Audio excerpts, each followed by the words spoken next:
Thanks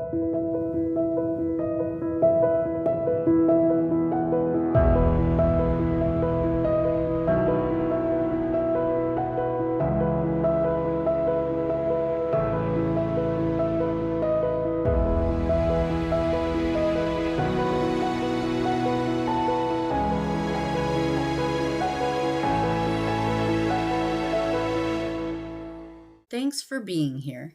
You could be anywhere, and you chose to be here. This is Lily, and this is Affirming Self. Today, we're talking about something that has been on my heart for a while. Polarity in relationships. What it means, why it matters, and how restoring it can actually bring us back to God's design for men and women. Polarity is simply the magnetic pull between the masculine and the feminine. It's what makes us different and what makes us fit together in such a profound way. When it's healthy, it creates safety, attraction, and flow. When it's unhealthy or reversed, it creates confusion, tension, and imbalance. We'll look at scripture. We'll look at real life examples. And I'll share parts of my own story, because this is personal for me. I haven't always understood polarity. I've mishandled it. I've misread it. I've even feared it. But through God's healing, I've come to see it as the gift it truly is. And I want to invite you into that journey with me. At its core, polarity is about the dance between two energies, masculine and feminine. The masculine is steady, protective, initiating, directional. The feminine is receptive, inviting, nurturing, life-giving. Neither is better than the other. Both come from God.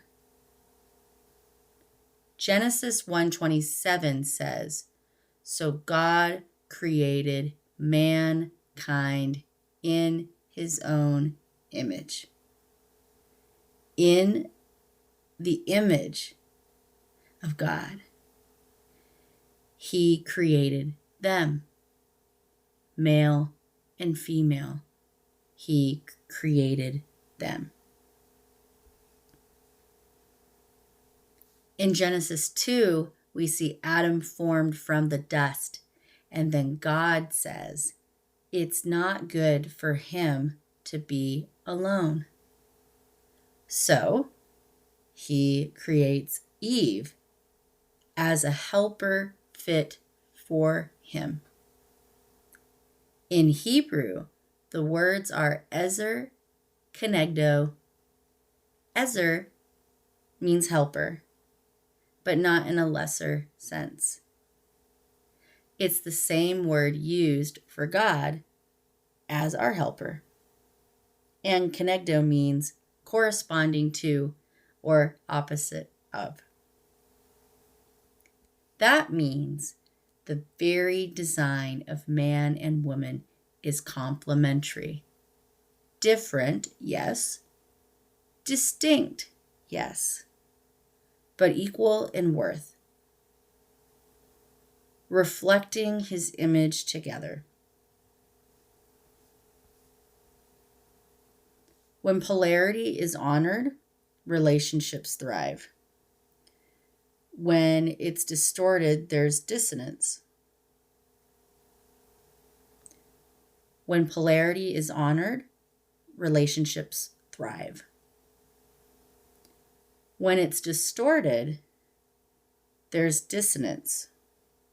And that's something I've lived through. Even as a little girl, I knew there was something magnetic about the differences between men and women. I didn't have the words for it, but I noticed it. It was like a quiet fascination, almost a calling, a knowing that there was a design there.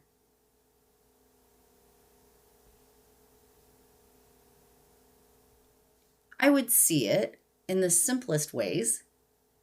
In the old black and white films my parents loved, where men carried themselves with steadiness and women embodied a certain grace. Even in Disney films, though looking back, I can see how femininity was sometimes reduced to appearance, I was still drawn to the way women could receive, invite, and be pursued. Something about that resonated deep in me.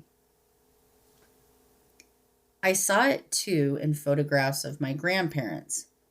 The way my grandfather stood, strong and upright, with my grandmother near his side, not behind, not beneath, but beside. And in my own home, I felt it most with my dad. He worked nearly 4 decades in the same job. He provided for us with consistency, not through flashy words, but steady actions. He was a man of few words, but when he spoke, it carried weight. And in his presence, I always felt safe. But as I grew older, especially in middle school and high school, things became confusing. I was an early developer, and suddenly my body was being noticed in ways I didn't know how to handle. Boys made comments, men pushed boundaries. I didn't have the language or the tools to process what was happening. At home, I still felt safe. My dad's presence never wavered. But outside, the messages were mixed. Some people said men were wonderful, strong, admirable. Others said men only wanted one thing. And my mom, who was fighting her own battles with illness, did her best, but I didn't always get the guidance I needed about worth or boundaries. So I found myself caught in the tension. A girl who longed for the beauty of polarity, who admired steadiness and strength, but who also carried fear and confusion. I didn't know how to reconcile it. If I could go back and speak to that younger version of me, I would tell her, don't give up. Clarity is coming. God is protecting you more than you know, and one day you'll understand the gift in all of this. Maybe you can think back to your own childhood. Did you notice differences between men and women, even before you had words for it? Did you feel drawn to something in the design, but maybe didn't understand it? Take a moment to reflect. What examples of masculinity or femininity shaped you early on, for better or for worse?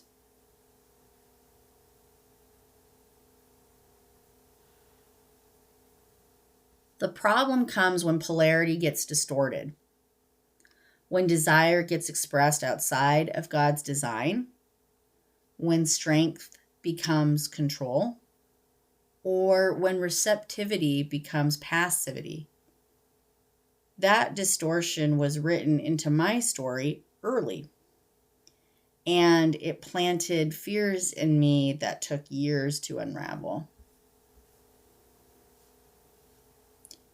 In my early teen years, I had experiences that shaped how I viewed men.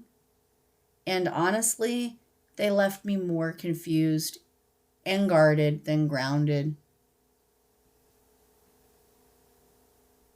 At the time, I had created a MySpace account behind my dad's back.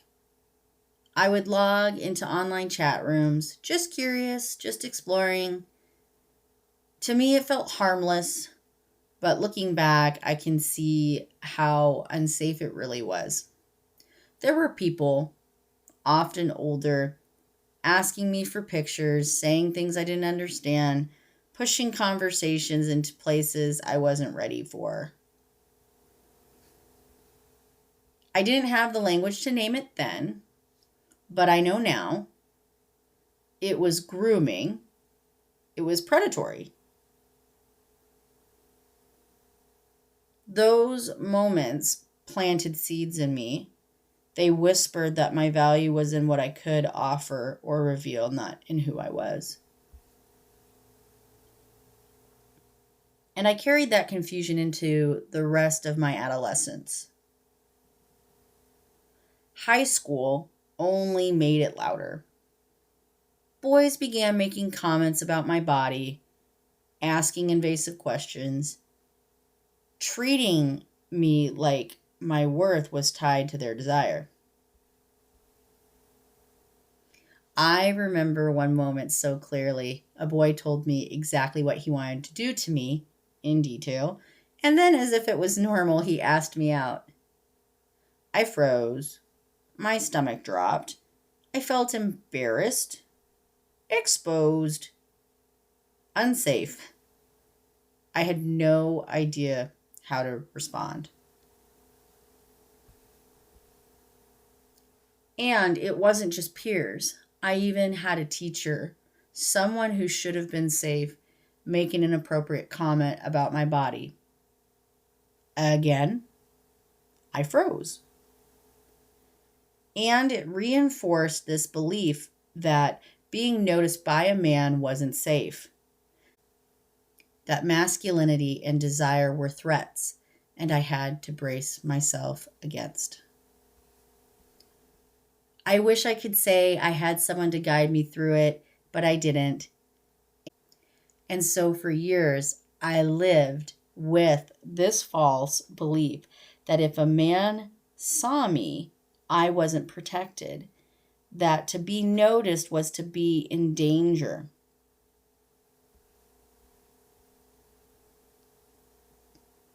But God, He was still covering me, even then. When I was 15, I prayed a bold prayer. I asked Him to protect me, that I wouldn't even kiss anyone until I met my husband. And He honored that prayer for years.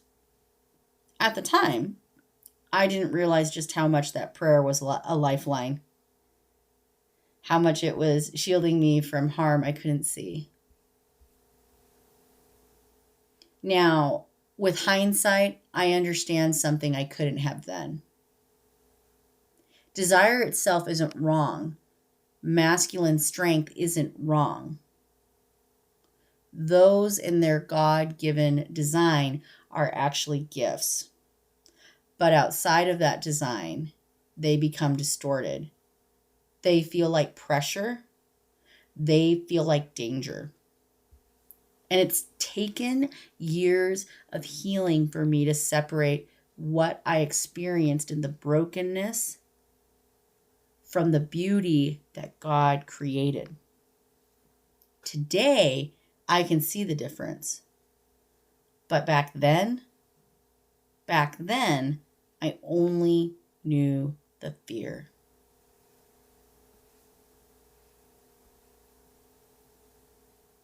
What I learned is this: masculinity is not dangerous. Lust outside of God's design is. Femininity is not weakness. Passivity without boundaries is. There's a difference between the distortion and the design. Ephesians 5 says, "Husbands, love your wives just as Christ loved the church and gave himself up for her. And wives, respect your husbands." Notice the mutual honor there. Husbands are called to sacrificial love, not lust, not control, but love like Christ. Wives are called to respect, not diminish themselves, but to honor the God-given strength of their husbands. When we miss this, relationships break down. When we see it clearly, relationships flourish.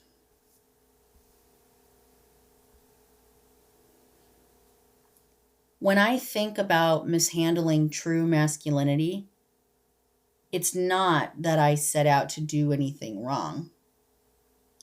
It's that when a man finally showed up with glimpses of steady, grounded strength, I didn't know how to receive it. There was a man in my life, a friend, who was genuinely working to root himself in real masculinity. He wasn't perfect, but he was consistent, patient, intentional. He chose to show up, and for a long time, he stayed steady in ways that revealed what true polarity could feel like. And I'll be honest, I didn't know what to do with it. There were moments when his presence grounded me, when I felt safe and steady, but there were also moments when I felt scattered all over the place. I didn't yet understand polarity. So instead of resting in the gift, I either overcompensated, trying to meet every unspoken demand, or I pulled back in fear. There were times I leaned in too quickly, convincing myself, this must be the one. This has to be it. And then I'd spiral, feeling unready, unworthy, afraid. I didn't realize then that I didn't have to strive or manipulate or prove anything. I just needed to rest in who God made me to be. Looking back, I can see how hard that must have been for him. He was offering glimpses of strength and steadiness, and I wasn't ready to receive it. Not because he was wrong, but because I was still afraid, still hurt. At the time, it felt messy and even painful. But now I see it differently. I see that God was using that friendship, that relationship, as preparation. It revealed the gaps in me, the ways I still didn't trust, the ways I still braced instead of receiving. And at the same time, it showed me the gift, what it feels like when a man does show up steady and strong. It gave me a taste of the beauty that polarity holds when it's aligned with God's design.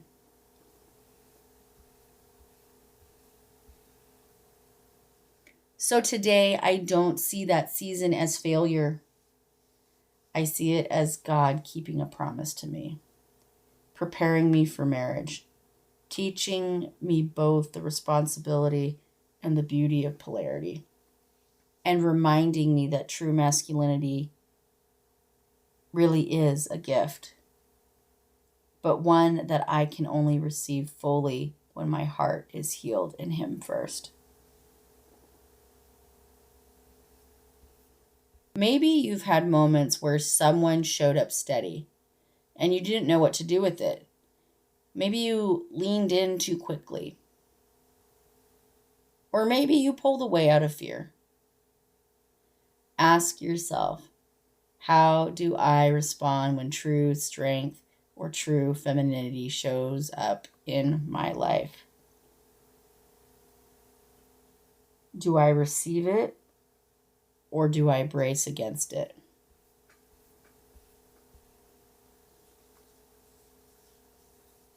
But here's the good news. God doesn't leave us stuck. Healing is always available, even when we've been shaped by fear or distortion. For me, healing came slowly, layer by layer. And God used so many different channels to draw me back to his design.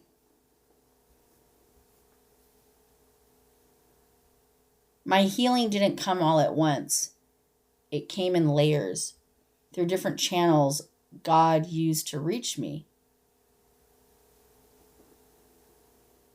One of those channels was actually through that same friend. He would share things with me, reels, articles, even neuroscience about attachment styles. At first, I thought it was just interesting information. But the more I listened, the more I realized it was giving me language. Language for patterns I had carried for years without being able to name them. And at the same time, I had Proverbs 31 hidden in my heart. That passage has always been a quiet anchor for me. It's not just about being a wife or a mother. It's about a woman who fears the Lord, who loves him with her whole heart, soul, mind, and strength, and who lets that love guide every part of her life. For me, part of healing has been realizing that becoming that kind of woman isn't a one and done event. It's a lifelong process, a daily surrender. In my late 20s and early 30s, I walked through another layer of that process. After years of waiting, years of holding to that prayer I made at 15, I finally opened myself up to dating, and it was overwhelming. I spoke to over 100 men in a year, went on a handful of dates, and honestly, it was unfulfilling. There were moments I even compromised little pieces of my values, not because I didn't care, but because I was angry. I was frustrated. I had waited so long, I had tried to do it right, and it felt like God was silent. And yet, even then, he was protecting me. I'll never forget working at UPS during that season. Many of the men there were rugged, rough around the edges. But when they found out about my purity, that I had never kissed anyone, they didn't mock me. They respected it. They even protected it. And in that unlikely place, God whispered, "I see you. I'm still covering you." The true turning point, though, has been more recent. It hasn't been about dating apps or striving to prove myself. It's been about resting, sitting with God's word, leaning into worship, stepping into my calling. And through that, he's reminded me of something so simple, yet so powerful. I am a gift. I can just be. I don't have to strive to earn love. I don't have to shrink to keep peace. I don't have to apologize for being too much or not enough. Who I am is who I am because he created me this way.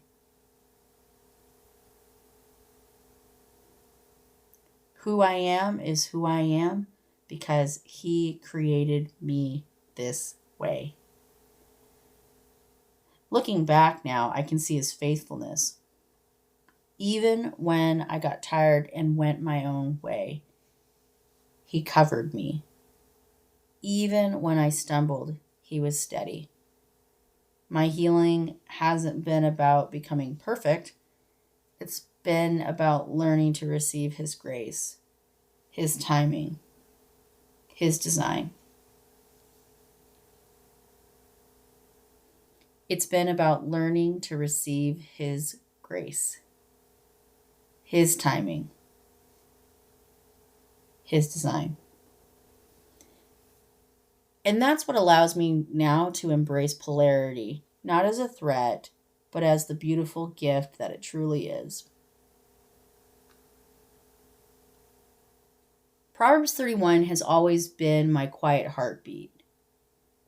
We often hear it read like a checklist: be this, do that, but it's really a picture of becoming. She is clothed with strength and dignity. She can laugh at the days to come. That's not about perfection. That's about trust.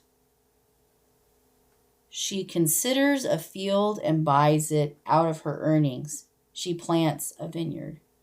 That's not about hustle. That's about wisdom and stewardship. This passage has walked me through my healing because it shows me what godly femininity looks like when it's lived out over time.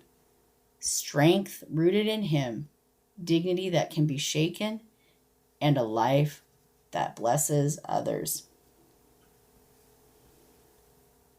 My life now really is a testament to God's healing. That doesn't mean I never stumble.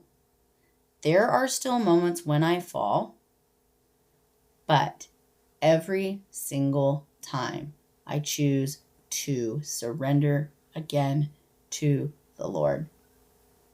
Because I know now it's the only way. I've found more peace grounding myself in Him than in all my worrying and striving. Yes, there have been other outlets along the way, some helpful in their own time, but nothing compares to turning to God first. Yeshua Himself says in Matthew, "Come to me, all who are weary, and I will give you rest. Take my yoke upon you, for my yoke is easy and my burden is light." That promise has become the anchor I return to again and again. Because here's the truth. We can want something with everything in us, but that doesn't mean God will give it if it's not His plan. The real question is, how will we respond if He chooses not to? Will we still trust Him? My identity is rooted here. I am a daughter of the Most High King. Worthy, not because I earned it, but because He said, I am His. All glory belongs to Him. And over time, even the way I carry myself as a woman has changed. I was just sharing with a friend the other day how much I've grown in just the last year. It's remarkable. Everywhere I go now, men open doors for me. And instead of brushing it off or rushing through, I receive it. I've chosen to rest in my feminine energy, and it exudes from me. I don't chase, I invite. And it's powerful to see how a room shifts when I walk in this way. My body feels peaceful now. I experience freedom, relief, safety. Not because of what I'm doing to earn it, but because I'm aligned with the way God created me to be.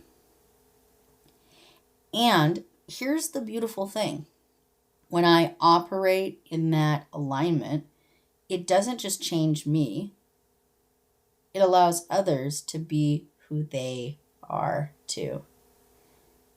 It invites men to rise into who they're called to be. And yes, sometimes that can feel jarring. Sometimes it can feel scary. But healing always calls us higher. So, if I could leave you with one piece of wisdom, it would be this. Be honest about where you are in your journey. Face it head on. Don't run from it. And when you do, celebrate it. Because awareness is the doorway to healing. And healing is really just a conscious continuation of surrendering every single day to the Lord and stepping into the path He has for you. So, how do we, as women, honor polarity without losing ourselves? Here are a few simple tools that have changed the way I live. Practice receiving. The next time someone opens a door for you, pause, smile, say thank you. Receive it without rushing or deflecting.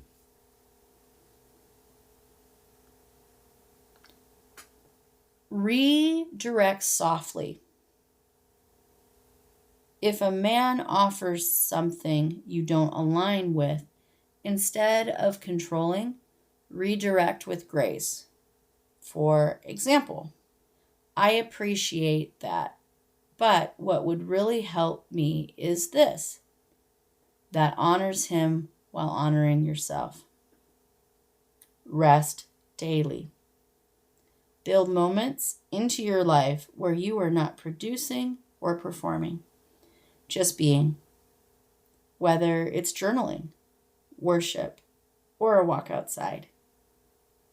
It re-anchors you in your feminine design. These little shifts may feel small, but they open big doors for healing and connection.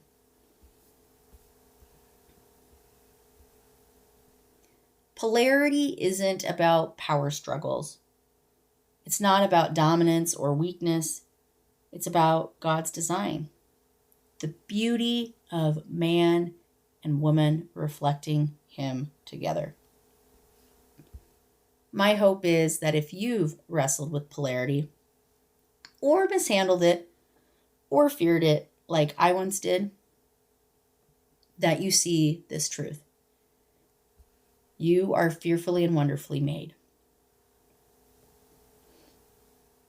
You are fearfully and wonderfully made. You are fearfully and wonderfully made. You are fearfully and wonderfully made. Masculinity is a gift.